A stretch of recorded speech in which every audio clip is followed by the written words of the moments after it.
Hello, everyone, and welcome to the Very Reasonable Pilots podcast. I'm your host, Charles. Along with me, as always, my co-host, editor, producer, co-pilot, and gunner, Jacob Cloth. How you doing today, Jacob?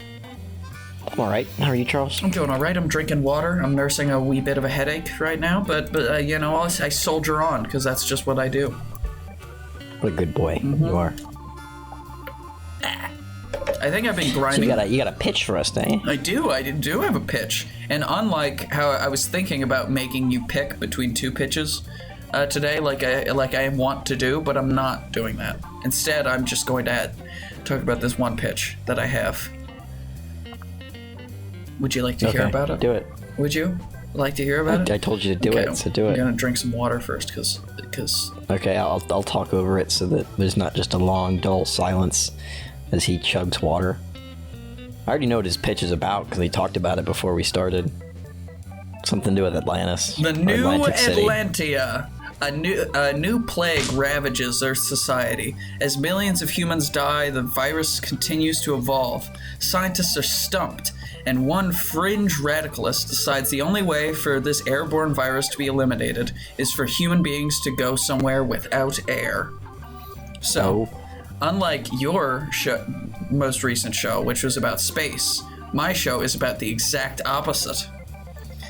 Is water the opposite of space? Yes. Dr. Harold Grimmon.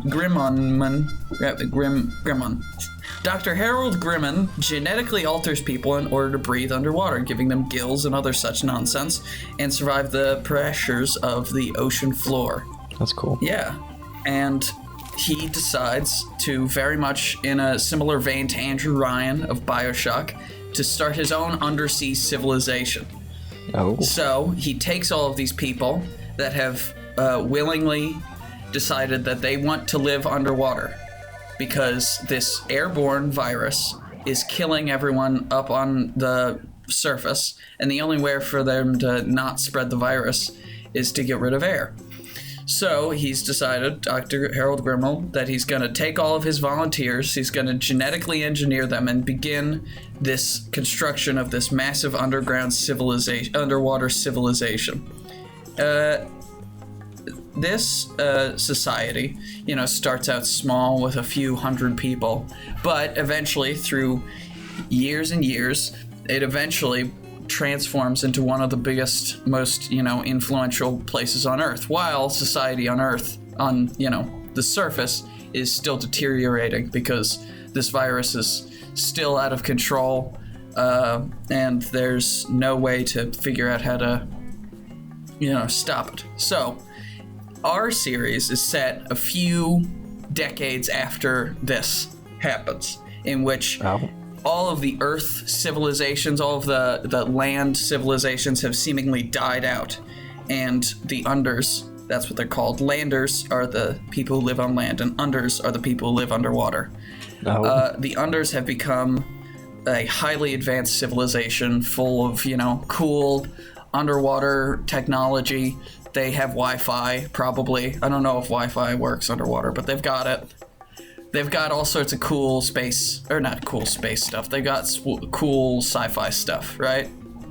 And Dr. Harold Grimmon is considered to be kind of like the god of this new civilization, because he is the person who, saved their society and took them in and made them into these, amazing, made this amazing society. So I figure our first pilot episode starts with probably 10 to 15 minutes of this background story.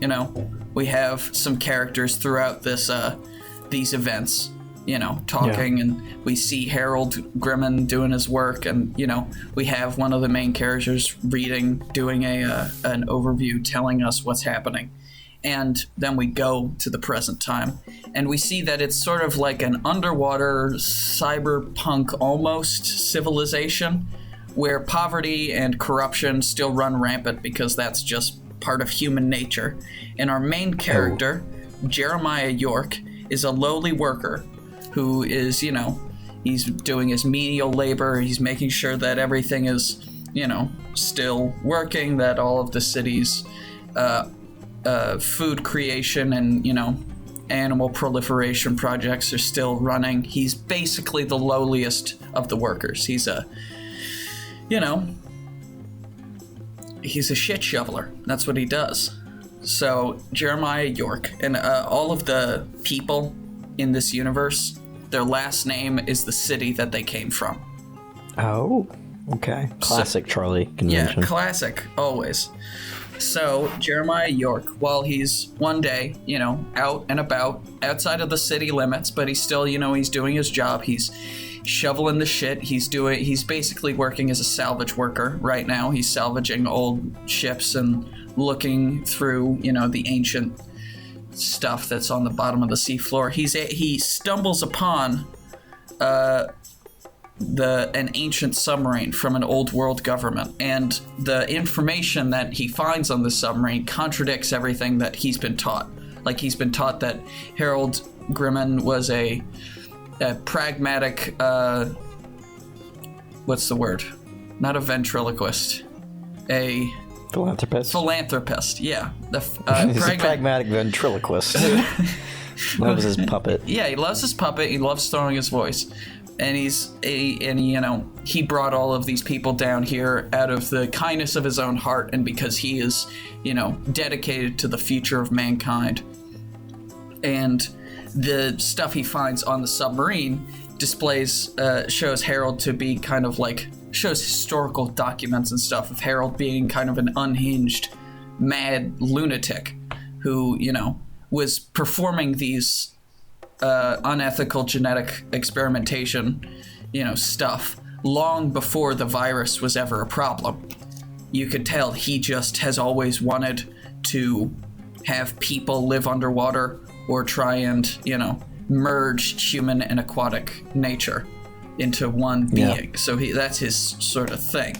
And Jeremiah is like, I can't take this to the city. I can't take this information because any talk against Dr. HG. I'm just gonna call him HG. Oh. Yeah. HG? HG. Is his last name Wells? No.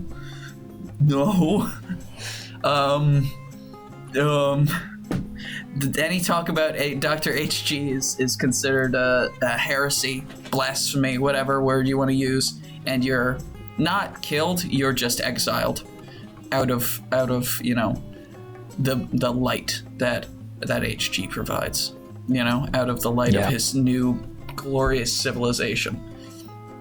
And I'm not really sure how the people would look, because I haven't given all that. I've given some thought into the world, but this is, a couple decades into genetically altered humans breeding with each other underwater. So I think the people would look a wee bit weird compared to us now. Like, maybe I don't think we should give them webbed hands, but maybe they've got webbed feet, some sort of like gills and like fins or whatever. Nothing crazy. Yeah.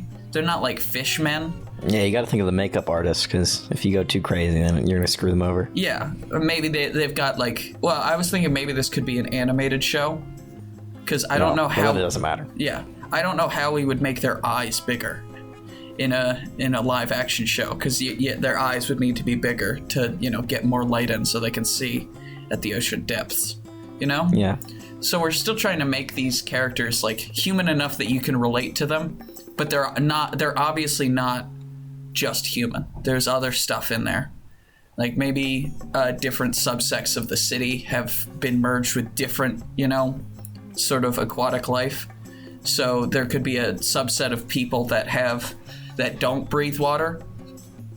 They breathe air, but their lungs have such a huge capacity. They're like whales. Dolphins. That they could just whales. like and take in a bunch of oxygen and be a normal functioning person underwater for like 24 hours or something. And so every day, once a day, they have to, when they go to bed, they hook up to like the oxygen tank. Yeah. And maybe there can be like some, in the lower parts of the city, there's like anglerfish people. They've got like the things that hang, that's their light, and their eyes are really small because they have the basically headlights that it doesn't actually help them attract predators. and it can be told to these people that Dr. Harold Grimman, or HG, did all of these things because, you know, for various different pragmatic reasons, and we can reveal throughout the series that he did these things because he likes to turn people into fish people, and he wanted to see what would happen if he mixed anglerfish DNA with human DNA, and these weird monsters are what came out. And so he's like, you are all beautiful in my I don't want to look at those ones. I don't want to look at the angler. Take the anglers away. Take the anglers away. I don't want to see them. All right. Thank you. You are all beautiful in my eyes, and may the light of, you know, my creation shine upon you, or whatever.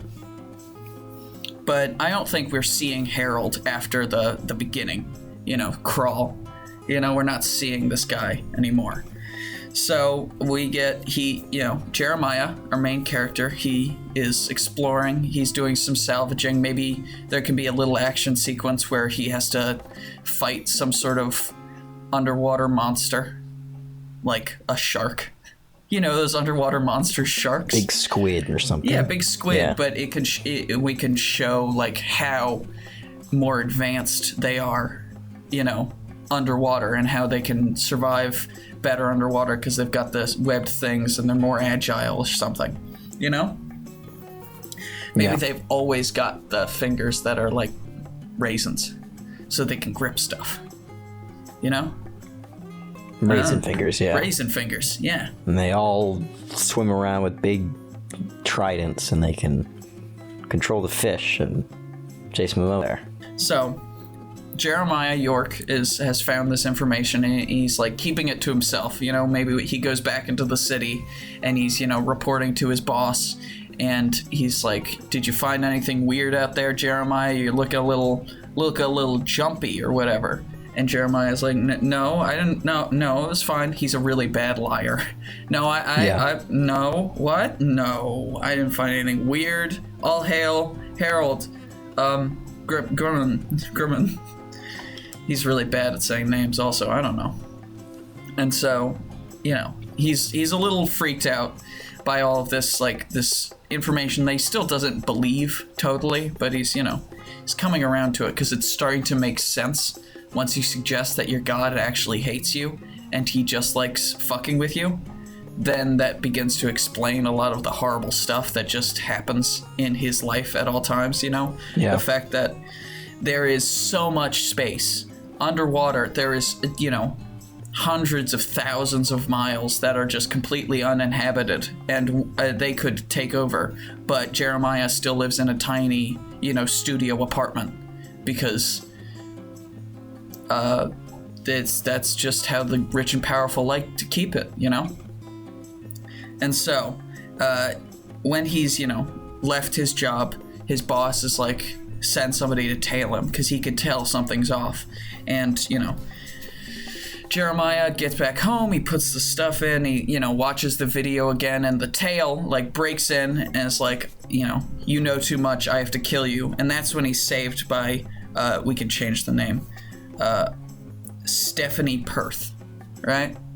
Perth? Like the city in Australia? Yes. Or like the city in Scotland. There's two Perths. I didn't know.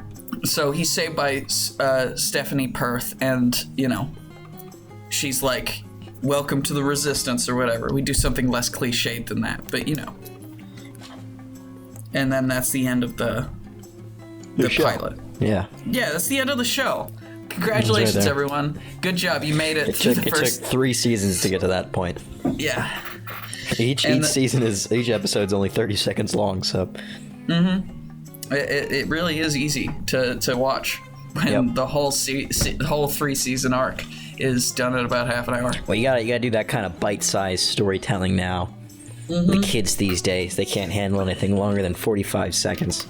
Yeah, every episode is actually a TikTok. We're releasing our shows in TikToks now, from now on. So, second episode starts. Stephanie is kind of giving the lowdown to Jeremiah. She's like, yeah, we, some of us agree that Harold's not cool, you know? We don't like him. He's kind of a dick. Whatever. Some of us are... we're all blasphemers, and we've all been executed. Exiled from the city. Yeah. And some of us have managed to find a way back in, to help other like-minded individuals. And Jeremiah is still he's still like meek. He's still kind of worried. He likes his life, or he doesn't like his life, but he likes being safe. Yeah. So he's not really all that jazzed about going with her until, they get into the street and she's just like talking and walking, and maybe they can get some weird underwater food, Yeah, like sushi. Yes, like sushi. I was thinking more like you have little squids, and because you can't do fire underwater because it's all underwater, they have like everything Thermal they cook vents or something. Yeah, is cooked with like chemical fires or thermal vents, so they taste weird and bad or whatever. But they get some food. They're walking around. We see like the cool underwater city that we got the budget for after the pilot came out. Yeah. We show like a dolphin being ridden by a dude, and then we find out that it isn't actually being ridden by a dude, that this is basically, it's a centaur, but it's a dolphin man. Oh, shit. Dolphin and man. he's going to work, that sort of thing. And so, oh my god, I just had an idea. What if this is kind of unrelated, not wholly unrelated, but what if Dr. Harold Gimmon is a character in Dolphin High School? He's like the science teacher in Dolphin High School. Oh, that'd be good. And this is set years later. Ooh. Yeah. There we go. Little Easter egg. Yeah.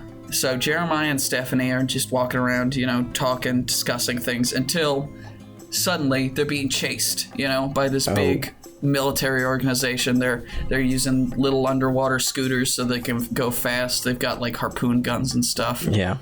Because ballistics can't work underwater. So lasers. Any lasers? Can lasers work underwater? Why not? I don't know. Why not? I guess. I don't know how lasers work. Maybe in Star Wars, lasers work underwater, so. That's true. Maybe it could be a laser, but it's like the stun in Star Wars where it's big circles that go out. It could be like that, but it's a laser. Okay. Cool. Yeah, and it has to make a cool noise because the laser is basically burnt. Brum. Yeah. Yes, that noise right now with that the noise. Clip you just that made. for the show and use that for every time. Brum. Brum. Yeah. But it's like the water is being burned around the laser as it's going through, So maybe like steam comes up, like bubbles of steam go up after you fire a laser. So they are like being attacked. They manage to escape through the city, escape out of the city through, I don't know, maybe some tunnels, some sewers. What do you think? How do they escape? Do a big jump? Water sewers would be funny, but yeah, everything just stands still. It's like it's not flowing at all. Yeah, maybe all of the what if all of the sewers are filled with oxygen or filled with air? Or it could just be like a denser liquid. Yeah, like More dense mercury. liquid. Mercury. Yeah, sure. It's pretty dense, isn't it? You don't know what you're talking about. Let's just shut up. Science. You didn't pay attention. I didn't pay attention to science class, any of them, not a one. But Jeremiah, Stephanie escape, and she's like, "All right, now that you're with us," and he's like, "I never said, I'm not with you. Now that you're with us, we can go to my home base." And she basically shanghais him into being one of the resistance because he's got this, very important information. Maybe there's important information encrypted in the disk he finds. Yeah. Something. I don't know yet. I mean, I do know, but I don't know the extreme specifics. And then I think they do like an underwater, we do like a few episodes of underwater adventure as they're going across the sea's floor. Yeah, they could find like crazy mutated monsters that Mr. Drummond, what was his name again? Harold Gimon. Grumman. Yeah, and just say Grumman? HG. HG. Doctor. Yes, HG. That HG created, and they're like, like failed ones. So we got like a squid guy who's more squid than guy, but has like the aggressiveness of a person. So he's like trying to kill them. He's got like mouths where all of his suckers should be. Yeah. He's just got mouths. But it's like he cut their brains in a way that they lost like their empathy, and they just have the violence of humanity. And so now it just makes this evil squid monster that wants to wreck people. Yeah, maybe just do that with a couple different sea creatures, and you got a nice cast of monsters to handle. And maybe we could do HG didn't start making water-breathing people. He started with like other animals. They turned into water animals. Yeah. So we could have like a water-breathing elephant.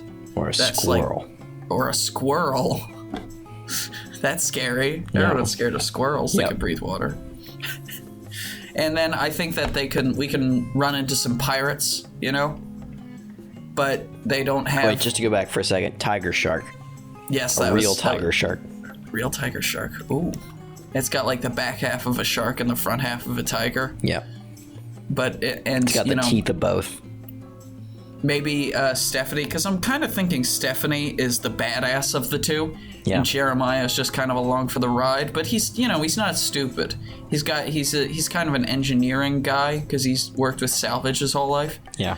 But Stephanie's kind of the badass, so maybe they fight a tiger shark, and because because they were genetically engineered, the fur is now waterproof or something. They're like water resistant, so Stephanie can make a coat out of, or like a cloak out of a tiger shark, which I think would be cool. So it doesn't get, it's not like soaking wet. It's like, what's the word? It's, what's the word when things don't like water? Hydrophobic. There we go. Hydrophobic. Boom. Yes. Yeah. It's like a hydrophobic cloth that she's, able to. But it's still somehow warm. I don't know. It's blubbery. I don't know. It's made out of blubber. It's made out of blubber, but it looks like tiger print, and it's cool. They can run into some pirates that live on the bottom of the ocean floor and like intercept things intercept like transport ships, because maybe there can be a few different cities that are across the ocean, so there's one city that's in the Indian Sea, and there's another city that's controlled by Mr. HG. Maybe they all worship him. I'm not sure that he's in control of all of them directly, because there's going to be a kind of a reveal at the end of this, a little bit.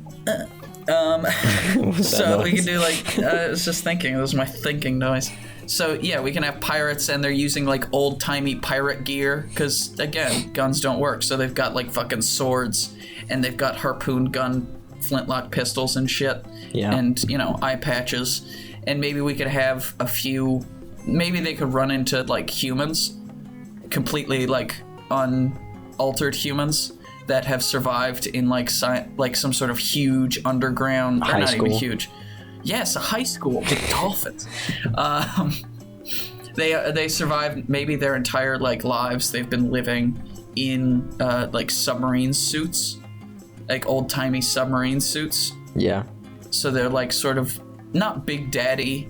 They're Big Daddy-esque, but they're not Big Daddies. Big Daddy kind from of Bioshock, like, by the way. He's not just saying Big Daddy for no reason. No, it's like a big, like, those old-timey submarine suits that you'd see like a Scooby-Doo villain wear. That's essentially what it is. Yeah, but they've grown up. These people have like never left those, so they're all kind of like weird and skinny and pale and all this stuff. But they're very formidable foes when they're in their suits, and they only take their suits off when they're inside their home, which is maybe it could be like an armored version of Sandy the squirrel from SpongeBob's house, where there's a tree. A big dome, you're saying? Yeah, you could have said a dome. Nah. Everybody loves SpongeBob. Yeah. And you could put SpongeBob in the thumbnail. I'm not doing that. I couldn't do that. I don't have the rights to that.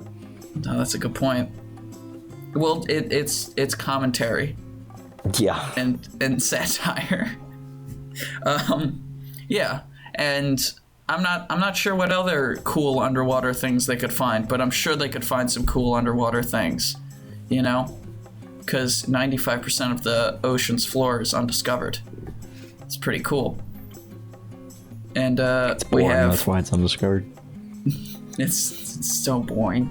Maybe they could fight a dinosaur. They were like, I thought the megalodon went extinct 65 million years ago or whatever. Yeah. They're like, nope, they've just been here in the Mariana Trench. They can discover, and they have to maybe they get swallowed by a megalodon and they have to carve their way out from the inside. And Jeremiah's just like thinking to himself, like, we're gonna die, we're gonna die, we're gonna die, we're gonna die, we're gonna die. And Stephanie's like, would you calm the fuck down? We're gonna be fine, all right? Yeah. And she could get maybe she's got a sword or a knife that heats up, It's like a thermal knife, so it and it singes everything. Like a lightsaber she's cutting out. Yeah, like a lightsaber, but it's just a sword. Also, it could be also a sword, but it's also a lightsaber. Because fire is not really that big a deal down underwater anymore. And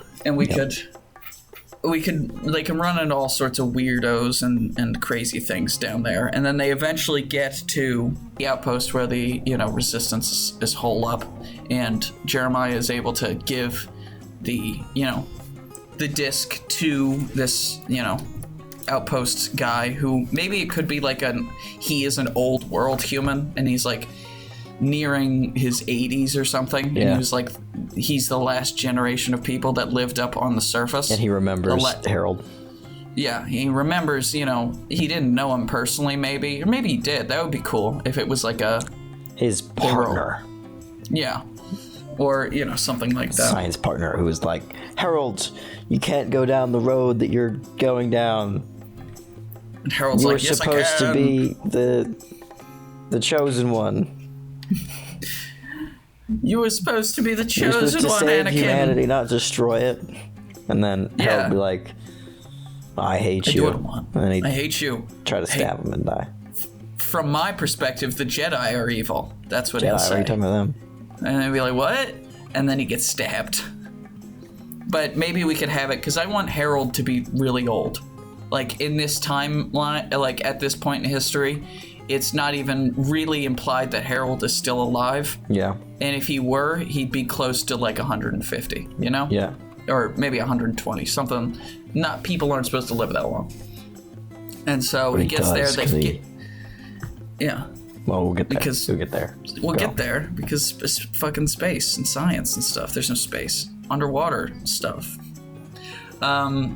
So they get this old scientist. They give him the information they've got, and he's he's finishing unencrypting it, and he figures out that along with news and stuff about Harold and along with this historical documents, it's got the base code for the operating system that the entire city's, the entire New Atlantea was built on. Yeah. The computer system. So if they're able to get back into the city, they would be able to hack into the OS that the city is run on and, talk to the whole people and tell them that this is what happened. Look at this. This is your God. Look at all of the human rights violations that he was charged with before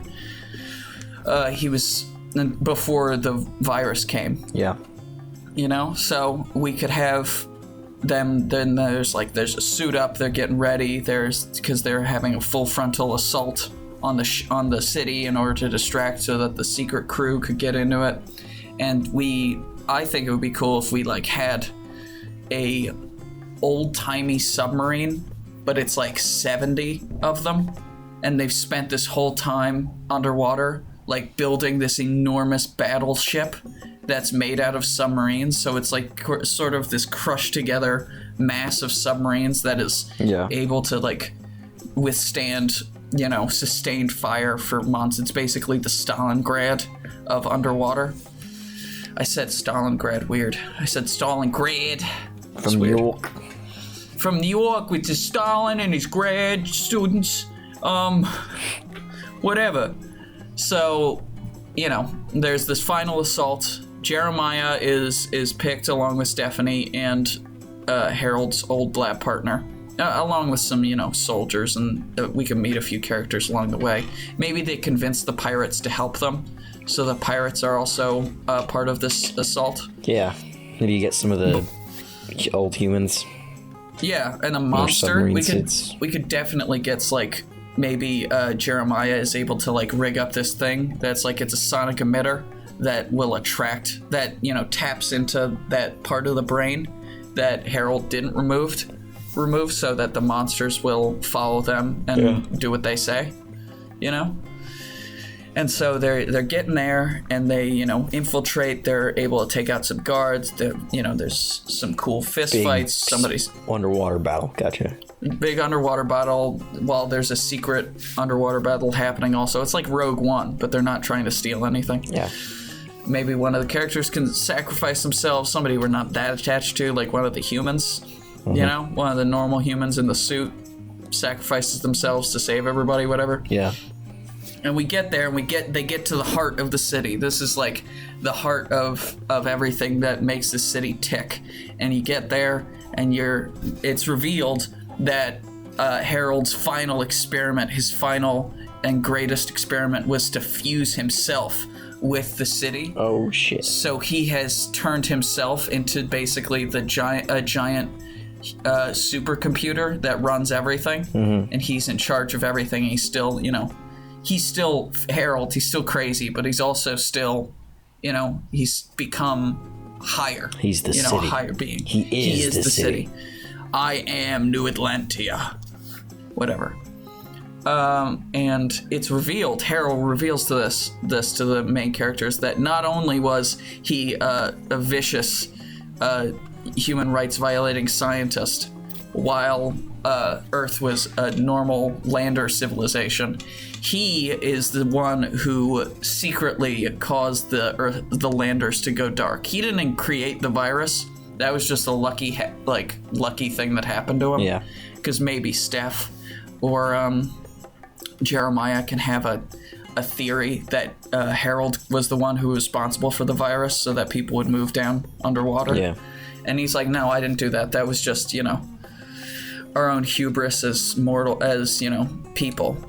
But it was a lucky break for me, and he's responsible, and he reveals that he's actually responsible for all of the Earth governments destroying each other after the virus, ravaged them. He was the one who hacked into the nuclear arsenal for the U.S. and other places, and he used his vast underwater resources to orchestrate the destruction of the lander civilization so that he could be the one true leader and god of this new under society. And as a classic Disney villain show would go, obviously, Jeremiah has been able to hook up Harold to the intercom throughout the entire city. Oh, so he explains this to everyone. He explains it to everybody. Yeah. And as, Harold is explaining it to everybody and showing absolutely no remorse, there is like a revolt that happens throughout the city. People are realizing that their god is actually the devil. Yeah. And, maybe there's still like forces fighting for Harold, but they're, some of his police force are just like, I'm not fighting for this guy anymore. I'm not gonna die. Arms, or they turn around and run the other way with the people. And then they, the season ends with Jeremiah unplugging Harold, effectively killing him, but also destroying the city's power and electrical infrastructure. Yeah. So the next season, or the ending, would be them all having to come together, and we're like, we will rebuild. Just because this society was created by a monster doesn't mean that we have to, continue in his legacy. Yeah. And it's a hopeful message that they will be rebuilding and reintroducing people to their society, getting the humans back, getting the blasphemers back, and making it maybe like before it, like anyone that wasn't a mutated fish person couldn't come into the city. Now they're like letting everyone. Yeah, that sort of thing. And then we end with a song, of course. And Steph and Jeremiah could have a relationship, I guess, if you wanted, but I don't think it's a wholly necessary aspect. All along but the it would be watchtower, nice. please. No. It has to be underwater. There's plenty of underwater songs. Under the sea, the Ariel song. That's where my head went. That's where my head went the first time I wrote this idea down. It's like we can end with Under the Sea. Well, underwater song. Gotta go with Ariel. Where else are you gonna go? All right. Yeah, that was my pitch for my show, New Atlantea. New Atlantea is the title? Yeah. New Atlantea. Yeah. Okay. Cool. That's been my pitch. If you if you can think of a good idea for an ending song, please leave it in the comments down below. And if you have anything, do you have anything to add, Jacob? I probably won't leave the song in the comments below. I might tell you. I probably won't. I'll probably stop thinking about it as soon as we start recording. Well, then I will lead us out. Thank you, everyone, for listening to the Very Reasonable Pilots podcast. I've been your host, Charles. Along with me, as always, has been my co-host, editor, producer, co-pilot, and gunner, Jacob Cloth. If you like what you heard here and you want to hear more, please like, subscribe, follow, tell a friend, tell an enemy, tell a pet. Yeah, that's it. I love you all. Kisses. Bye.